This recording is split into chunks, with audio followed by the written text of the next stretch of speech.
there, Julianne Jones here with another video blog post for you.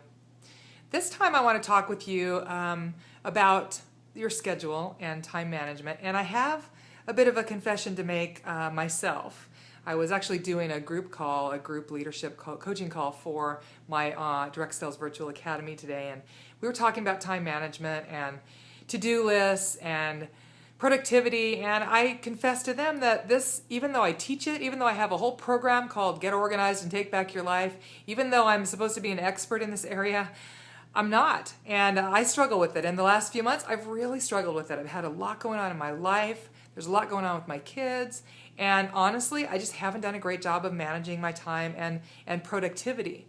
And so the first thing I wanted to do during this blog post was just come clean with you and let you know that if you are struggling with that, you're not alone. It's very universal. The person on the call this morning that asked about it said she kind of felt bad, even embarrassed bringing it up. And I said, I've never worked with a single direct seller at any level who doesn't struggle with time management. So that's definitely, I want you, if you're feeling guilty about that or like, you're the only one, stop it. Because I struggle with it, and everybody I know or have ever worked with struggles with it at some point.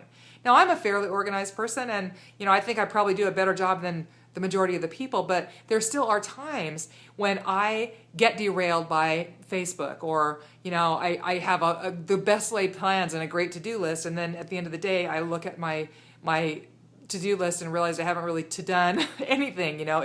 It can definitely be a challenge. So I wanted to just share with you the things that I do, or that I've been doing, when I notice I'm getting pulled off track a lot more than is healthy for me or that is healthy for my business.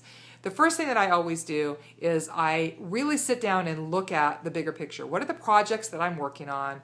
What is it that I'm wanting to create, this quarter, even this year? And I go back to my annual planning or my quarterly planning, which as you know, if you watch this or listen to this blog or read this blog, I do.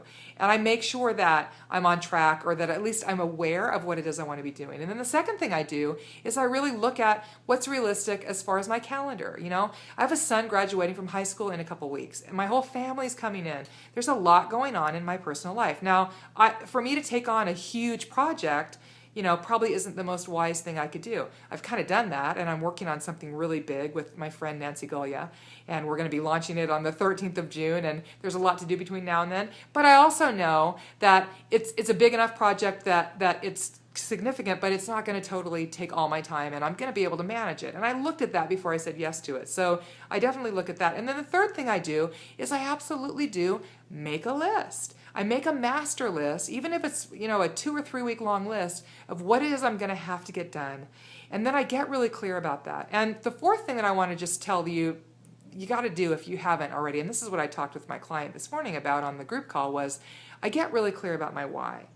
I love being self-employed. I love the independence of that. And if I don't stay consistent with the actions of working my business, I'm not going to be a successful entrepreneur for very long. So for me, it's about really getting clear about my why and making sure that I look at that every time I'm tempted to, get derailed and go spend a few hours on Pinterest, playing, and think to myself, am I really done? Can I do that? Is it okay? Have I done everything I need to do to move my business forward based on my why? And the fact that it's very important to me to be able to support myself as an entrepreneur. And if the answer is no, then a lot of times that just being connected to that why will pull me back and help me really see what I need to do, and not more than that, be committed to actually making it happen. So if you've been challenged and struggling with your time management, if you know what to do and you just haven't been doing it, if you don't know what to do, but you're definitely wanting to be more organized, those are some steps that I think might help you to begin with. I also do have this great program called Get Organized and Take Back Your Life. I'll put the link down below. If you're interested in that, it's something to check out. We also have a private group, Facebook group, that goes along with that, and it's really fun because there's a ton of people in there getting organized, supporting each other, and it's a great way to get organized. But even if all you do is just take the 4 steps I shared on the blog today and really apply them, I think you're going to be surprised at how much more productive you'll feel as we go into the summer season. Okay, that's my confession. I'm unorganized a lot of the time. I've been unorganized the last few months. I'm making a commitment here publicly to get my rear in gear and get back on track, and I hope I've inspired you to do the same thing. That's it for this time. Hope to see you over on the Facebook fan page. There's links below this video that'll connect you with me wherever you are. Twitter, Facebook, the fan page, YouTube, and here on the website and the blog if you're watching the video through here. Please connect. We'd love to see you, to talk to you, and I'm looking forward to sharing the big thing that's coming up, the new project that I'm working on with Nancy Gulya. Go out and create a fabulous day.